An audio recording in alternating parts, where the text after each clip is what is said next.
Hello नमस्ते, मैं हूं Manisha. Welcome to R S only. और अपन करेंगे राजस्थान के वीकली न्यूज आज। ठीक है। अ, अच्छी न्यूज है, लेकिन समझाने का कुछ नहीं है आज खास। आज आपके पास में रॉ फैक्ट्स होंगे, आपको फैक्ट्स याद करने हैं। फैक्ट्स आरएस के प्री एग्जाम में डायरेक्ट क्वेश्चंस आते हैं। कोई नया न्यूक्लियर प्लांट है, कहाँ इस्टेब्लिश हुआ है, उसकी क्या मेगावाट कैपेसिटी है, किसने इस्टेब्लिश किया है, उद्घाटन किसने किया था, ये भी आ जाता है क्वेश्चन। और ये जेन्युइन क्वेश्चंस हैं, ये वैलिड क्वेश्चंस हैं जो आरपीएससी कंसिडर करता है। ठीक है, चलो स्टार्ट करते हैं। और स्टार्ट करने से पहले मैं आपको इन्फॉर्म कर दूं, आरएस ओनली के इंग्लिश मीडियम के नए बैचेस स्टार्ट हो रहे हैं फ्रॉम 28th ऑफ सितंबर। ठीक है। आपको जो भी इंफॉर्मेशन चाहिए इन बैचेस के बारे में, अदरवाइज आरएस एग्जाम के बारे में, या फिर आपका क्या ड्रीम है, क्या मोटिव है आरएस एग्जाम के लिए, जो भी आपके क्वेश्चंस हैं, क्वेरीज हैं, नीचे डिस्क्रिप्शन बॉक्स में आपको एक गूगल फॉर्म मिलेगा, उसको फिल करके सबमिट करना है। आपकी काउंसलिंग बुक होएगी, आपको काउंसलिंग करवानी है। ठीक है। अगेन, बैचेस के बारे में कोई जानकारी चाहिए, एग्जाम के बारे में चाहिए, you can consider doing that. ठीक है। फर्स्ट न्यूज देखते हैं। बांसवाड़ा में नया न्यूक्लियर प्लांट इस्टेब्लिश हुआ है, जिसकी इंस्टॉल कैपेसिटी 2800 मेगावाट होने वाली है। अभी हुआ नहीं है, स्टार्ट हुआ है काम। ठीक है, ओके। पहले से ही राजस्थान में एक रावत भाटा न्यूक्लियर प्लांट है। 50 साल पहले, 52 ईयर्स, 52 साल पहले इस्टेब्लिश किया गया था। अभी भी ये फुल कैपेसिटी पे रन नहीं करता है। बाय द वे, इसकी कैपेसिटी को भी इंक्रीज किया जाएगा टू 3880 मेगावाट्स। Okay, right. क्यों ऐसा क्यों हुआ, नया स्टेप क्यों लिया गया? क्योंकि सीकर डिस्ट्रिक्ट के अंदर एक जगह है जिसका नाम है खंडेला। ठीक है। और वहां पर यूरेनियम के डिपॉजिट्स आइडेंटिफाई हुए हैं। उनको एक्सकेवेट करेंगे, उनको निकालेंगे, उनको प्योरीफाई करेंगे और उनको न्यूक्लियर प्लांट में यूज करके इलेक्ट्रिसिटी जनरेट करने का अपना प्लान है। इंडिया में प्रेजेंटली कुंदनकुलम तमिलनाडु में जो 2000 मेगावाट का न्यूक्लियर प्लांट है, वो सबसे बड़ा लार्जेस्ट न्यूक्लियर सबसे बड़ा और लार्जेस्ट एक ही बात होती है, राइट? ओके, न्यूक्लियर प्लांट है। और जब रावत भाटा की कैपेसिटी इंक्रीज कर दी जाएगी तो रावत भाटा सबसे बड़ा न्यूक्लियर प्लांट हो जाएगा इंडिया का, राइट? नए कैपेसिटी को ज्वाइन करने के बाद में इंडिया की न्यूक्लियर कैपेसिटी 10,180 मेगावाट हो जाएगी। प्रेजेंटली अभी 24 न्यूक्लियर रिएक्टर्स हैं इंडिया के पास में और उनकी कैपेसिटी है 8,080 मेगावाट्स। रॉ फैक्ट्स, बढ़िया, ठीक है।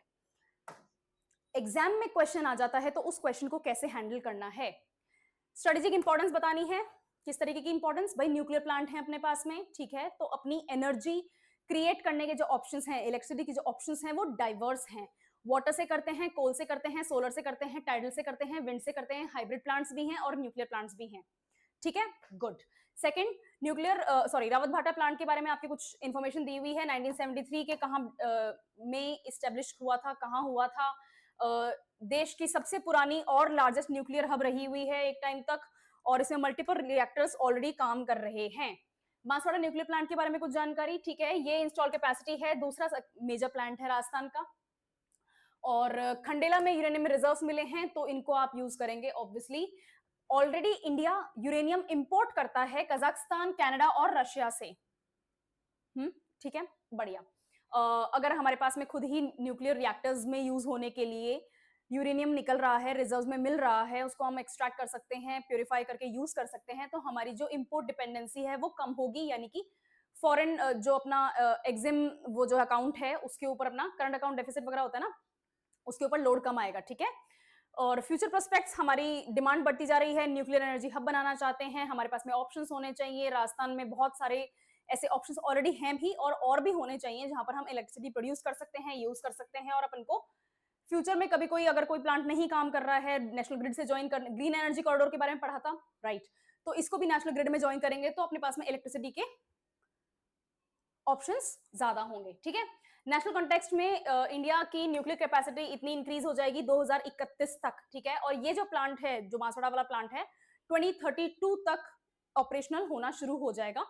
इसके 3 और रिएक्टर्स होंगे जो कि 6 महीने बाद में ऑपरेट होना शुरू हो जाएंगे। आई थिंक मई 2032 का इसका टारगेट है, जहां तक मुझे याद है। अगर मैंने लिखा नहीं है तो मैं यहां बता देती हूं। मई 2032 में फर्स्ट रिएक्टर बांसवाड़ा का ऑपरेट होना शुरू हो जाएगा। 6 महीने बाद यानी कि नवंबर 2032 में सेकंड रिएक्टर, मई 2033 में थर्ड रिएक्टर और नवंबर 2033 में चौथा रिएक्टर काम करेगा। और तब ये फुल कैपेसिटी पे चालू हो जाएंगे। ग्रीन एनर्जी मिशन है इंडिया का, और जो न्यूक्लियर पावर होती है वो कार्बन एमिशन नहीं करती है, इसलिए ये क्लीन एनर्जी की कैटेगरी में आती है। ठीक है। रिन्यूएबल सोर्स नहीं है, ये नॉन रिन्यूएबल सोर्स है, लेकिन क्लीन एनर्जी में इसको अपन इंक्लूड करते हैं। ठीक है। इकोनॉमिक बेनिफिट्स क्या हैं? इकोनॉमिक बेनिफिट्स क्या हैं? Development of uranium mining in Khandela and power plants in Rawatbhata Banswara will generate employment, obvious सी बात है। यहाँ पर एक्सकेवेशन होगा, माइंस बनेंगी तो एम्प्लॉयमेंट जनरेशन होगा, उनका प्यूरिफिकेशन भी होगा तो और एम्प्लॉयमेंट जनरेशन होगा। और सिर्फ लेबर ही नहीं, इसमें एक्सपर्ट्स और जो वो होते हैं इसी फील्ड के जो बेस्ट ऑफ द बेस्ट लोग होते हैं उनको भी मिलेगा। ठीक है, इंफ्रास्ट्रक्चर डेवलपमेंट होगा और एनर्जी सिक्योरिटी भी अपनी हो पाएगी। ठीक है। नेक्स्ट, अमोघ फ्यूरी, इंडियन आर्मी की सप्त शक्ति कमांड, जिनका आपका हेडक्वार्टर जयपुर में है, उन्होंने एक मिलिट्री एक्सरसाइज करी है जिसका नाम है अमोघ फ्यूरी। कहां करी है? महाजन फील्ड फायरिंग रेंज, बीकानेर में। ये एशिया की सबसे बड़ी फायरिंग रेंज है। इसको एयरफोर्स वगैरह भी यूज करती हैं, मतलब जिनको भी जरूरत पड़ती है ना इंडिया में, वो इसको यूज कर। इंडियन आर्मी की बात हो रही है, ठीक है ना, हर कोई जाके वहां पर फायरिंग रेंज को यूज नहीं कर सकता है। ओके, ठीक है। क्या क्या यूज किया हमने, क्या क्या सीखा, किस बारे में ये हमारी एक्सरसाइज हुई है, आर्मी एक्सरसाइज हुई है? Offensive ground action against the enemy under simulated desert and plain war conditions. ये डेफिनेशन आपको याद करनी है कि हमने किस चीज की एक्सरसाइज कंडक्ट की है। ठीक है, और इसमें हमने क्या क्या यूज किया है? Tanks, heavy artillery, rifles, infantry, combat vehicles, helicopters, drains, long range artillery systems, ये सब एक्सरसाइज में डिप्लॉय किया गया था और इनको यूज करा है, करना सीखा है। ठीक है, सोल्जर्स को एंगेज किया गया था रैपिड डेवलपमेंट में, अग्रेसिव मैन्यूवर्स में और जॉइंट कोऑर्डिनेशन में। अभी रिसेंटली ऑपरेशन सिंदूर हुआ था, वो अपने आप में बहुत अच्छी टेस्टिंग थी कि army is always ready, in army is always ready at par with the international standards. इससे एक तरह से एक्सरसाइज करते हैं ना तो हैबिट बनी रहती है लड़ने की। ओके, वरना बैरक्स में बैठे बैठे फिर सब बैठे रह जाओगे, फिर किसी दिन फिर वो एक्टिविटी आएगी ही नहीं कि करना क्या था। तो ये एक तरह से ना आपके प्रैक्टिकल एग्जाम्स होते हैं, तो प्रैक्टिकल एग्जाम चलेंगे ना तभी आपके जो टेस्ट होंगे ना, जब मॉक टेस्ट होते हैं ये मॉक टेस्ट होंगे ना, तभी आप मेन एग्जाम फेस कर पाओगे सक्सेसफुली। ठीक है, इसलिए आर्मी एक्सरसाइजेस आपके लिए बहुत ज्यादा जरूरी हैं। इनके नाम जरूरी हैं, कहाँ हुई थी और इंडियन आर्मी की कौन सी ब्रांच ने करी।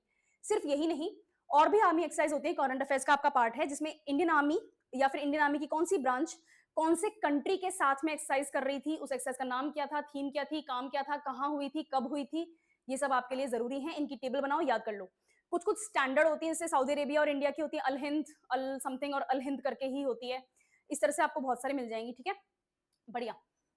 नोट्स में मिलेगा ये आपको, ये डिफेंस का जो आपका सब्जेक्ट रहेगा, साइंस एंड टेक का पोर्शन आपका डिफेंस पूरा, उसके करंट अफेयर्स के नोट्स में मिलेगा। ओके, और क्या है? Network based communication, command control system, surveillance, ये सब भी यहाँ पर टेस्ट किया गया था। ऑपरेशनल रेडीनेस टेस्ट की गई थी, कोऑर्डिनेशन है या नहीं है, कॉम्बैट कैपेबिलिटी हमारे सोल्जर्स के अंदर है या नहीं है, ये सब भी यहाँ पर प्रैक्टिस किया गया, टेस्ट किया गया। सॉरी टेस्ट नहीं, sorry I am sorry, test किया गया। ओके, डिटेल एक्सप्लेनेशन आपका इस फील्ड के बारे में, सप्तशक्ति कमांड के बारे में। अब ये अगेन फैक्ट्स, राइट? बीकानेर में है, राजस्थान में, दुनिया की सॉरी एशिया की सबसे बड़ी फील्ड फायरिंग रेंज है। इंडियन आर्मी, एयरफोर्स सब कुछ इसको यूज करते हैं लार्ज स्केल एक्सरसाइजेस के लिए। सप्तशक्ति कमांड का हेडक्वार्टर जयपुर में है। ऑपरेशनल कमांड है वेस्टर्न डेजर्ट वॉरफेयर के लिए, वेस्टर्न फ्रंट। अच्छा, वेस्ट में तो डेजर्ट ही है ना, ठीक है, ओके। रेगुलरली एक्सरसाइज करते हैं डेजर्ट वॉरफेयर और इंटीग्रेटेड एक्सरसाइज, मतलब इंडियन आर्मी की ही और ब्रांचेस के साथ में अगर आपको वेस्टर्न फ्रंट पे लड़ना है, एक्सरसाइज करनी है, तो सप्तशक्ति कमांड यहाँ पर इन्वॉल्व होता है। ठीक है, nature of exercise, Amogh fury, ये नाम आपके लिए जरूरी है, नाम डायरेक्टली आते हैं, डायरेक्ट नाम आते हैं, और ये सिर्फ आरपीएससी के लिए नहीं है, यूपीएससी में भी डायरेक्ट नाम आते हैं। ठीक है, बढ़िया। और इसमें क्या है? रियल बैटलफील्ड कंडीशंस बनाई गई थी, सिनर्जी, ठीक है, मल्टीपल आर्म्स में टेक्नोलॉजी के, ड्रोन सर्वेलेंस सिस्टम्स, नेटवर्क, मतलब आपका है ना साइंस और टेक का जो सामान है ना वो यूज किया गया है यहाँ पे। टेक्नोलॉजी नई आ गई है, नया टाइम है, आपको ऑनलाइन भी लड़ाई करनी पड़ती है और जमीन पे धरती पे खड़े होकर भी लड़ना पड़ता है, उड़ के भी लड़ना पड़ता है, सब कुछ यहाँ पर टेस्ट हुआ करता है। कंप्यूटर्स में भी लड़ना पड़ता ही है। ठीक है, इंडिया की यहाँ पर कॉम्बैट रेडीनेस पता चलती है। कॉम्बैट रेडीनेस इंडिया में मेंटेन रह पाती है, राइट? आप कॉम्बैट रेडी रहोगे, जब आप बार बार एक्सरसाइज करोगे तो फिर बॉडी आपकी फिट रहेगी, वो वाली चीज है। Okay, multi domain Wars, land, air and technology. ठीक है, इसको क्या बोलते हैं? फोर्थ जनरेशन वॉरफेयर बोलते हैं, फोर्थ फिफ्थ जनरेशन वॉरफेयर बोलते हैं, राइट? राजस्थान का डेजर्ट टेरेन है, सेंसिटिव है क्योंकि पाकिस्तान की बॉर्डर है, और सेंसिटिव क्लाइमेट की नजर से भी है, तो बहुत अच्छी आपको प्रैक्टिस और एक्सरसाइज चाहिए, बार बार चाहिए, सो दैट आप यहाँ के क्लाइमेट के हिसाब से एक्ट कर पाए। ठीक है, similar is the case with Siachen glacier, similar is the case with north east, similar is the case with मतलब नेवल फोर्सेस। जहां पर आप हैं वहां का वॉरफेयर डिफरेंट होगा बजाय कि दूसरी जगह के, क्लाइमेट डिफरेंट होता है, फूड डिफरेंट होता है, टाइमिंग डिफरेंट होती है, वहां के लोग अलग होते हैं। ठीक है, there are so many things, कुछ जगहों पे आपको वो मिलेगा, कोऑपरेशन मिलेगा, कुछ जगहों पे नहीं मिलेगा, हॉस्टाइल एनवायरनमेंट होता है, बहुत सारी चीजें होती हैं, तो उन सब चीजों को भी यहाँ पर कंसिडर किया जाता है। नेक्स्ट न्यूज, माइनिंग ऑक्शन जब भी आगे से हो तो आपके अलग अलग डिपार्टमेंट्स जो हैं सरकार के, वो पहले से ही एनओसी दें, पहले से ही जो भी फॉर्म की जरूरत है, जो भी आपकी डिटेल्स की जरूरत है, वो प्रोवाइड कर दें। ठीक है, ये पहले तो ऑक्शन हो गया और बाद में कंपनियां आ रही हैं, बोल रही हैं कि हाँ भैया मैंने ऑक्शन जीता है, लाओ मेरे को अपनी माइन दे दो भैया, जो यहाँ पर जो भी एक्सकेवेशन करना है मैं करूं। और फिर डिपार्टमेंट खड़े होने लगते हैं, आपके पास फायर का एनओसी है कि नहीं है, आपके पास पोल्यूशन का एनओसी है कि नहीं है, परमिट है या नहीं है एनवायरमेंट वालों से। ऐसे नहीं काम करना है, अब आपको ऑक्शन से पहले ही जानकारी पूरी प्राप्त कर लेनी है।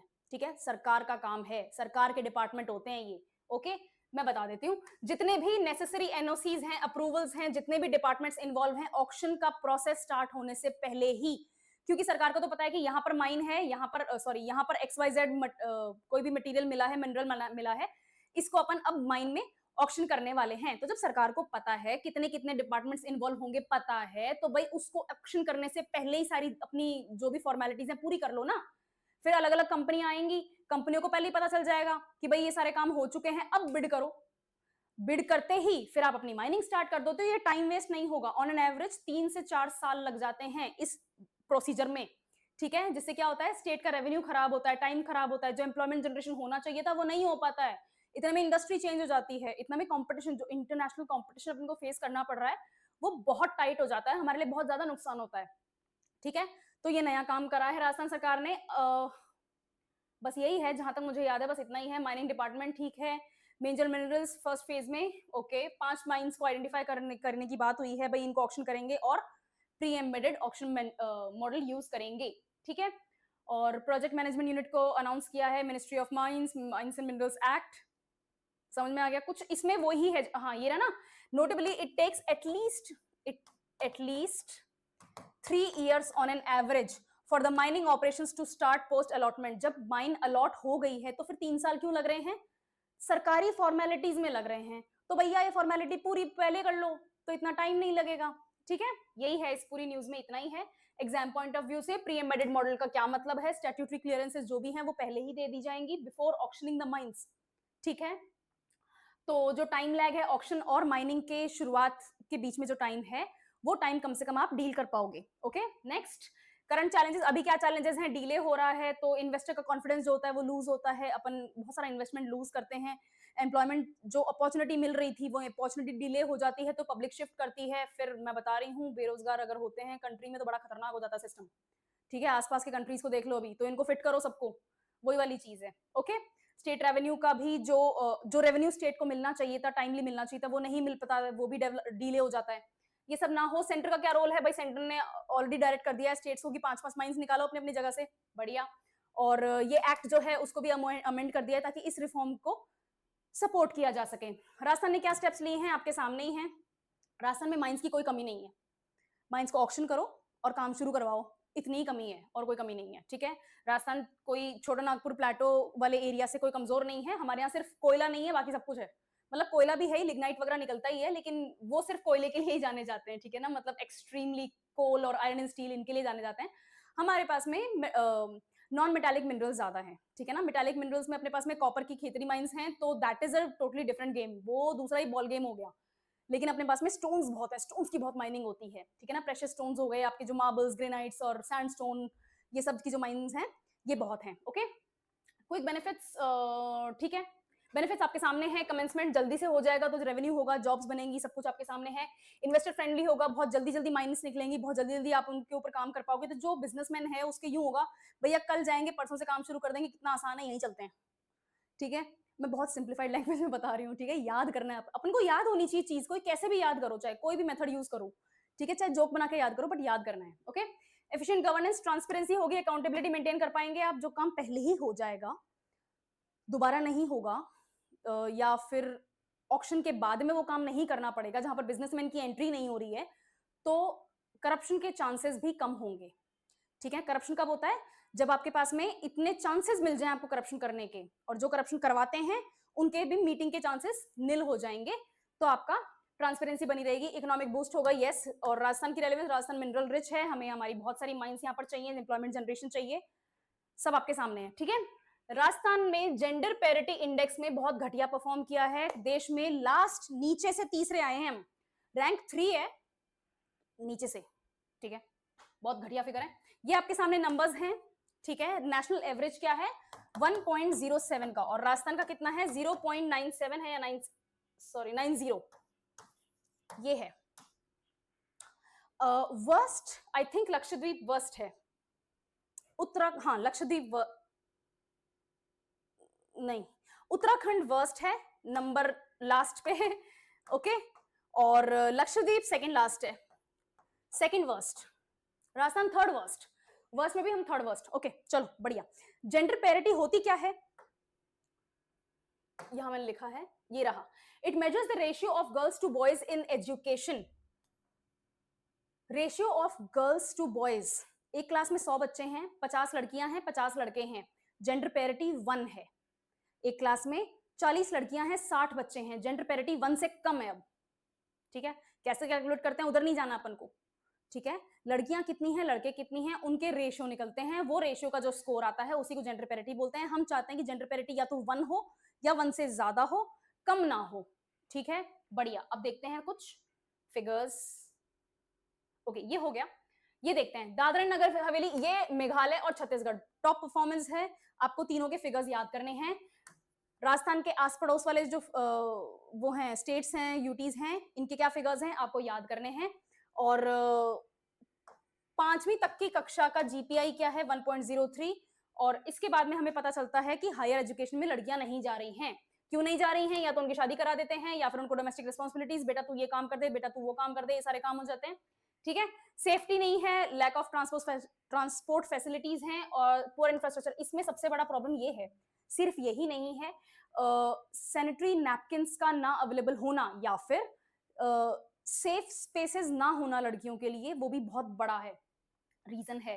ट्रांसपोर्ट फैसिलिटीज हो गया, ठीक है। इकोनॉमिक कंस्ट्रेंट्स, भाई जो गरीब फैमिलीज हैं, डेस्टिट्यूट फैमिलीज हैं, उनमें लड़का है लड़की है तो वो कोशिश करते हैं कि भाई लड़के की एजुकेशन हो जाए, क्योंकि उसका रिटर्न ऑन इन्वेस्टमेंट ज्यादा होता है। लड़की की अगर एजुकेशन नहीं भी है तो कल को शादी कर देंगे, अपने घर चली जाएगी, क्या ही फर्क पड़ता है। तो ये जो सोच है ये बहुत बहुत बड़ा रीजन है यहाँ पर नंबर खराब आने का, ठीक है। जीपीआई अपने देख लिया, राजस्थान की पोजीशन क्या है आपके सामने है, नो राजस्थान की पोजीशन क्या है आपके सामने है। सेकेंडरी और हायर सेकेंडरी लेवल्स में हमारी पोजीशन खराब हो जाती है, 5th क्लास तक हमारी पोजीशन एक्चुअली बहुत अच्छी है 1.03, नेशनल एवरेज 1.07 का है, ठीक है। Increasing drop outs among girls, ठीक है। ड्रॉप आउट क्यों हो रहा है, social factors, safety concerns, infrastructure नहीं है, इकोनॉमिक बैरियर्स नहीं, अपन ऑलरेडी इन चारों पॉइंट्स पे बात कर चुके हैं। कंपैरेटिव एनालिसिस, राजस्थान अपने नेबर्स से पीछे है, राजस्थान साउथ के, अच्छा एक सेकेंड, ये वो फिगर नहीं है, मैं 2 न्यूज में कंफ्यूज हो गई, ठीक है। एक दूसरी न्यूज और है वो लास्ट में है, उसके ऊपर अपन बात करेंगे, ठीक है। यहाँ पर पॉलिसी इंप्लीकेशन, राजस्थान को क्या क्या करना पड़ेगा कि ये नंबर इंप्रूव हो, घटिया नंबर जो आया है 0.90 का, ये नंबर बेटर कैसे होगा। अगर हम अवेयरनेस कैंपेन चलाएंगे, भाई बच्चों की जल्दी शादी मत करो, पढ़ने दो उनको, पढ़ाई तो करने दो यार, ठीक है। पढ़ाई में क्या जा रहा है, पढ़ाई तो करने दो उसको, कुछ करना है आगे नहीं करना है वो उसकी मर्जी है, पर कम से कम let her complete her studies. तो हमारे पास में ये एक बहुत बड़ा टास्क है, लोगों के माइंड तक पहुंचाना और उनको एग्री करवाना कि हम सही कह रहे हैं तुम गलत हो, उनको मत बिठाओ घर पे, ओके। नेक्स्ट, स्कूल के इंफ्रास्ट्रक्चर में इन्वेस्टमेंट बहुत ज्यादा जरूरी है, टॉयलेट्स हो, हॉस्टल्स होने चाहिए, अच्छी ट्रांसपोर्ट फैसिलिटीज होनी चाहिए, सिर्फ अच्छी ही नहीं सेफ भी होनी चाहिए, ठीक है। सेफ एजुकेशन का जो एनवायरमेंट है, जो स्कूल सिस्टम है वो भी सेफ होना चाहिए, क्लीन होना चाहिए। रूरल एरियाज में उनको वहां सेफ हो तो सही, पहले बाद में सेफ करेंगे उनको, ठीक है ओके। और फाइनेंशियल इंसेंटिव्स देने पड़ेंगे कि भाई अगर आप अपनी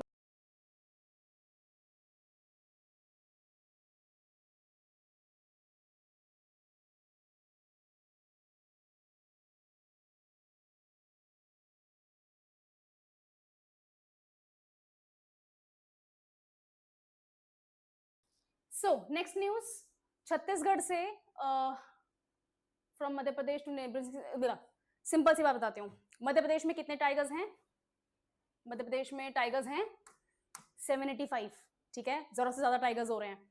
कंट्री में जहां जहां पर और टाइगर रिजर्व्स हैं वहां पर यहां से मध्य प्रदेश से टाइगर्स उठा के रिलोकेट कर दिए जाएंगे, यहां से उठाएंगे वहां छोड़ देंगे। कहां कहां के टाइगर रिजर्व्स को मार्क किया गया है, चूज किया गया है टाइगर्स के लिए, वो आपको लर्न करना है। राजस्थान में रणथंभौर, सरिस्का और मुकुंदरा हिल्स को ठीक है, इनको सेलेक्ट किया गया। मध्य प्रदेश में टाइगर्स कहां से लिए जाएंगे? बांधवगढ़, कान्हा और पन्ना। ठीक है, बांधवगढ़, कान्हा और पन्ना, ये बांधवगढ़, कान्हा और पन्ना, ये मध्य प्रदेश की 3 टाइगर रिजर्व्स हैं जहां से टाइगर्स को पिक किया जाएगा और दूसरे स्टेट्स में ड्रॉप कर दिया जाएगा। ओके, राजस्थान में कहां कहां किया जाएगा? रणथंबोर, सरिस्का और मुकुंदरा हिल्स। ठीक है, ये तीनों टाइगर रिजर्व्स। बढ़िया।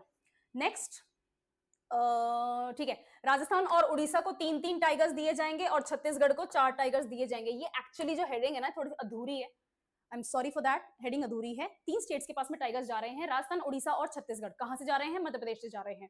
ठीक है, राजस्थान और उड़ीसा को 3-3 टाइगर्स दिए जाएंगे, मध्य प्रदेश को 4 टाइगर्स दिए जाएंगे। मेल्स और फीमेल्स को इंक्लूड किया गया है, 10 टाइगर्स चूज किए गए हैं। ऑब्वियसली बात है, 3+3+4 10 टाइगर्स हो गए। बढ़िया। ये जो रिलोकेशन का प्रोसेस है स्टार्ट हो चुका है। रेस्पेक्टिव टाइगर रिसीविंग स्टेट्स को ऑलरेडी एक्सपेंसेस उठाने को बोल दिया गया है। ओके, वहां के जो फॉरेस्ट ऑफिशियल्स हैं जहां पर टाइगर्स जा रहे हैं, वहां के फॉरेस्ट ऑफिशियल्स को ट्रेनिंग स्टार्ट हो गई है ऑलरेडी। अच्छा, मंथ अक्टूबर में स्टार्ट, मतलब 1-2 दिन में तो अक्टूबर ही है, सॉरी। ठीक है, अक्टूबर से उनकी ट्रेनिंग स्टार्ट हो जाएगी। ट्रेनिंग में उनको क्या सिखाया जाएगा?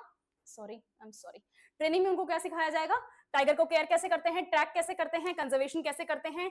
वहां पर सीसीटीवीज भी लगाई जाएंगी ताकि टाइगर्स को कोई हार्म तो नहीं हो रहा है, कोई प्रॉब्लम तो नहीं क्रिएट कर रहा है, पोचिंग वगैरह तो नहीं हो रही है, उनको ट्रैक किया जा सके। वहां पर वेटरनरियंस दिए जाएंगे, वाइल्ड लाइफ एक्सपर्ट्स दिए जाएंगे ताकि टाइगर्स को जो भी तकलीफ हो उस तकलीफ को दूर करा जा सके। पानी, खाना और उनके हेल्थ चेकअप्स का भी ध्यान रखा जाएगा। और ये क्यों किया जा रहा है? ताकि दूसरे स्टेट्स में भी टाइगर की पॉपुलेशन को स्ट्रेंथन किया जा सके। दुनिया के 70% टाइगर्स इंडिया में पाए जाते हैं। दुनिया के 70% टाइगर्स, या उससे भी थोड़ा सा फिगर ज्यादा ही है, इंडिया में पाए जाते हैं। प्रोजेक्ट टाइगर 1973 में लॉन्च किया गया था और ट्रांसलोकेशन जो है वो एक एडवांस्ड कंजर्वेशन स्टेप माना जाता है। आप टाइगर्स को एक जगह से उठा के दूसरी जगह पे ले जा रहे हो, it's not an easy shift for them.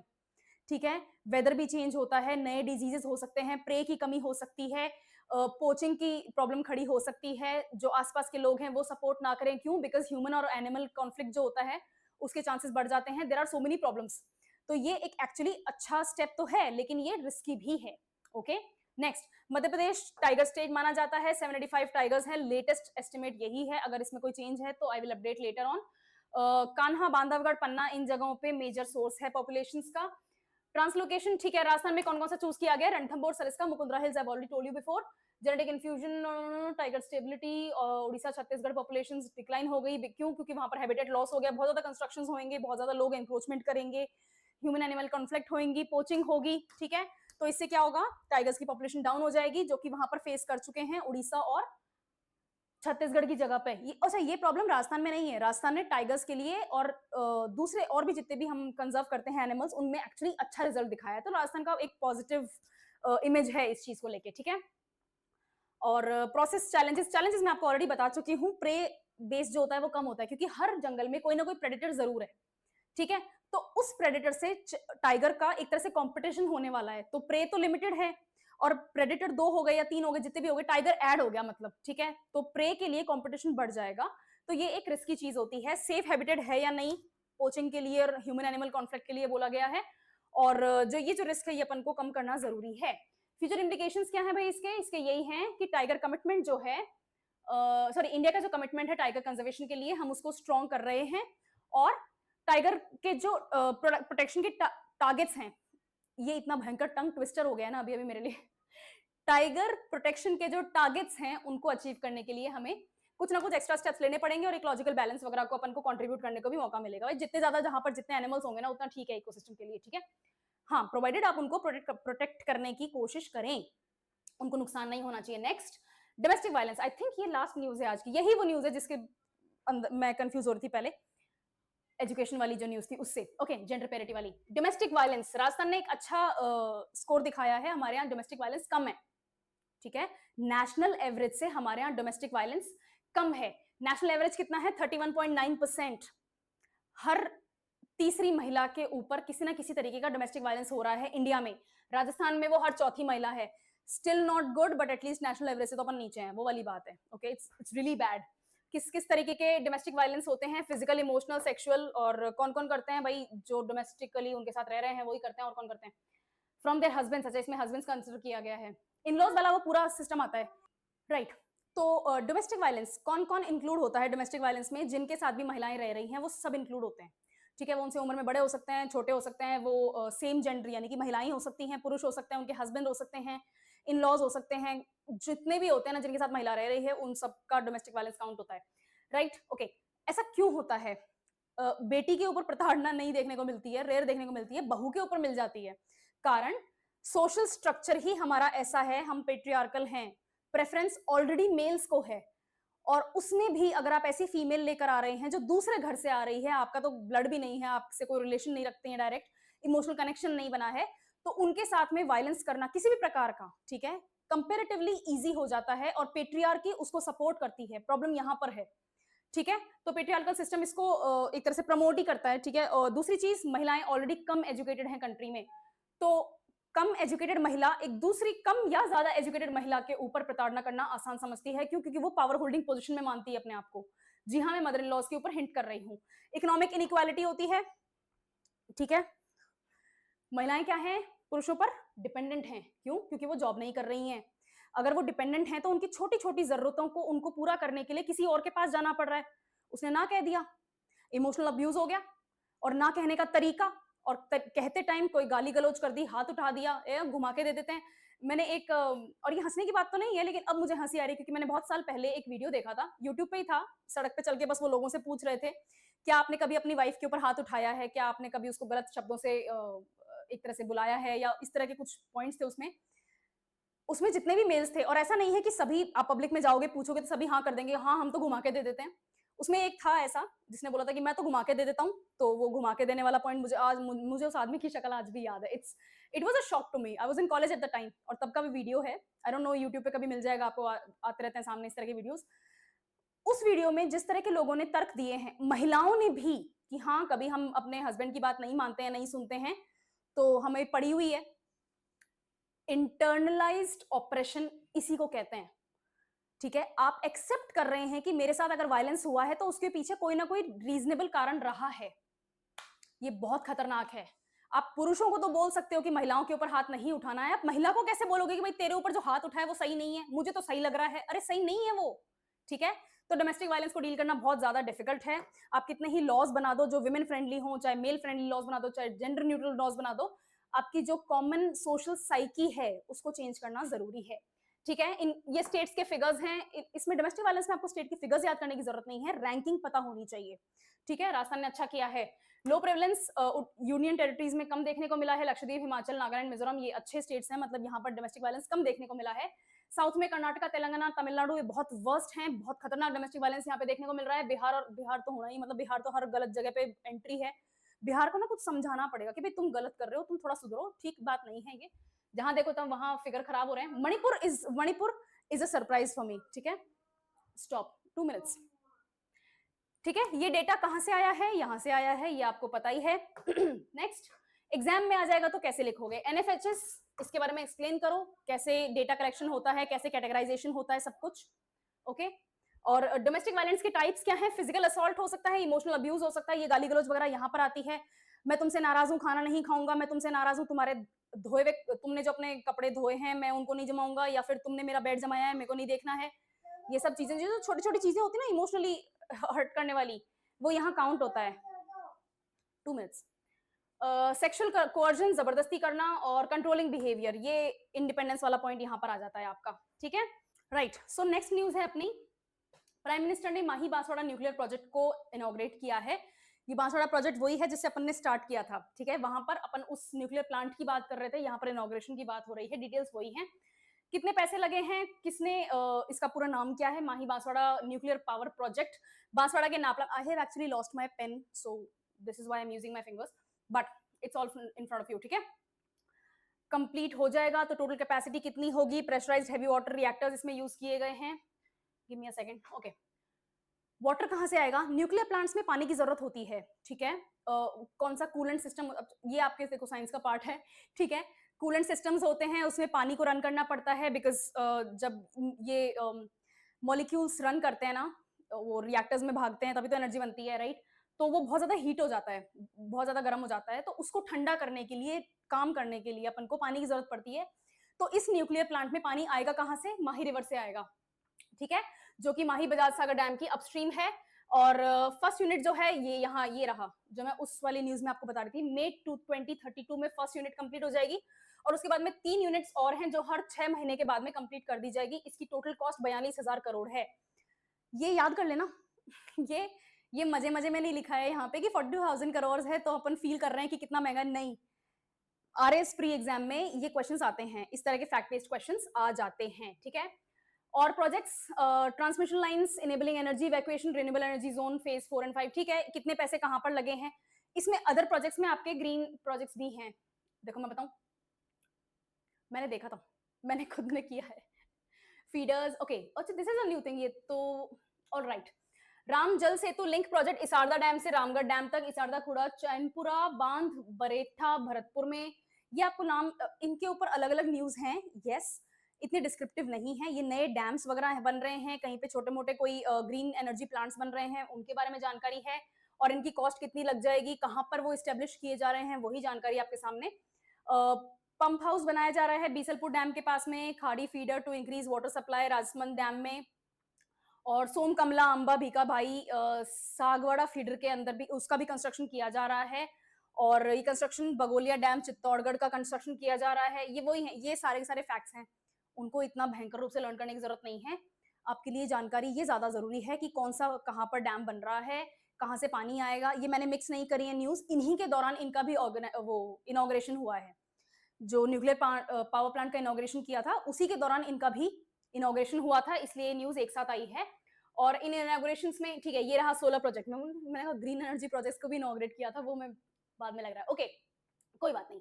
Barmer में, ठीक है, ये रहा आपके पास में न्यूज। वाटर एसेट्स, इनके भी इनॉग्रेशन हुए हैं। Isarda dam, Dholpur lift irrigation project, Takli और बाटिसा नाला और बीकानेर एस्केप। मैप में प्लेस करो, लर्न होएगा, ठीक है, मैप के बिना लर्न नहीं होगा। और नई हाईवेज हैं, इसमें 2 नई वंदे भारत भी हैं। मेजर ड्रिंकिंग वाटर पैकेजेस, ठीक है, हॉस्पिटल्स बनाए जा रहे हैं, IT development, e governance centres बनाए जा रहे हैं, सीवर ट्रीटमेंट प्लांट बनाया जा, वो रही। 2 वंदे भारत हैं, बीकानेर से दिल्ली और जोधपुर से दिल्ली, ये 2 वंदे भारत हैं। और एक रेगुलर ट्रेन है उदयपुर से चंडीगढ़ एक्सप्रेस, ठीक है। ये तीनों ट्रेन आपको याद करनी है, ये जरूर जरूर जरूर जरूरी है, ठीक है, ये जरूरी है, ओके। नेक्स्ट, इतने जॉब अपॉइंटमेंट्स दिए गए हैं और ये सिर्फ सिंबॉलिक है, और बहुत सारी लाखों की जॉब्स हैं जो लेटर्स रखे हुए थे और उनको देने थे, तो वो इसी प्रोसेस के दौरान इनको शुरू किया गया। क्लीन एनर्जी, ये रही वो clean energy. I should have added this before, है ना, वो डैम्स वाली चीज बीच में आ गई तो मुझे कंफ्यूजन हो गया। I am extremely sorry for the mishap over there. Clean energy और schemes, PM Suryaghar rooftop drive start करी गए है, प्रधानमंत्री कुसुम में सोलर पंप्स दिए गए हैं, सोलर जनरेशन होगा। कितने रूफटॉप प्लांट्स को इंस्टॉल किया गया है, 22 डिस्ट्रिक्ट्स को ऑलरेडी सप्लाई कर दिया गया है। ये सारी की सारी आपकी लेटेस्ट न्यूज कुसुम प्लांट्स के ऊपर है। टूरिज्म और ट्राइबल, ठीक है, ये नए सर्किट्स बनाए हैं, टेम्पल सर्किट्स बनाए हैं, महाराणा प्रताप सर्किट, ये पिछली बार वाली न्यूज में मैंने राजस्थान वीकली न्यूज में मैंने कवर करी थी, ठीक है, कौन कौन से डिस्ट्रिक्ट कवर हो रहे हैं और इसमें कौन कौन सी प्लेसेस हैं जो मार्क करी गई हैं, ठीक है। एकलव्य मॉडल स्कूल्स, वन धन, एमएसपी फॉर एमएफपी और सेल्फ हेल्प ग्रुप्स की सक्सेस देखी गई है। लखपति दीदी, 9 लाख से भी ज्यादा लखपति दीदी बना दी गई है राजस्थान में, ठीक है। By the way, homework for you, homework इसको इमेजिन करो, ये लखपति दीदी वाला कॉन्सेप्ट स्टार्ट कहां से हुआ था, ठीक है, ओके। ये जरूरी है क्योंकि जिस स्टेट से ये आया था उस स्टेट में क्या फिगर है, ये भी आपका अच्छा क्वेश्चन बनता है। और इन्वेस्टमेंट क्लाइमेट राइजिंग राजस्थान की समिट होने वाली है, और पिछले साल भी हुई थी, इस साल भी होने वाली है, बढ़िया। इतने प्रपोजल्स आए हैं, इतने प्रोजेक्ट्स के ऊपर ऑलरेडी काम स्टार्ट हो गया है, इतने लाख करोड़ का ऑलरेडी प्राइवेट जॉब्स स्टार्ट कर चुके हैं, ठीक है। आज की न्यूज कंप्लीट हो गई है। जस्ट टू रिमाइंड यू, 28 सितंबर से नए बैचेस स्टार्ट हुए हैं। और जानकारी चाहिए बैचेस के बारे में या फिर पढ़ाई के बारे में, एग्जाम के बारे में, इस दुनिया से रिलेटेड कोई भी, तो नीचे गूगल फॉर्म है डिस्क्रिप्शन बॉक्स में, उसको फिल करो, सबमिट करो, काउंसलिंग टाइम बुक करो, काउंसलिंग लो, समझ में भी आएगा, मोटिवेशन भी मिलेगा और पढ़ाई में एक स्पीड भी आएगी, okay. I see you in the next class. इसमें आज की मेरी फेवरेट न्यूज टाइगर्स वाली थी, टाइगर्स वाली काफी मोटिवेटिंग न्यूज थी। चलो बाय बाय।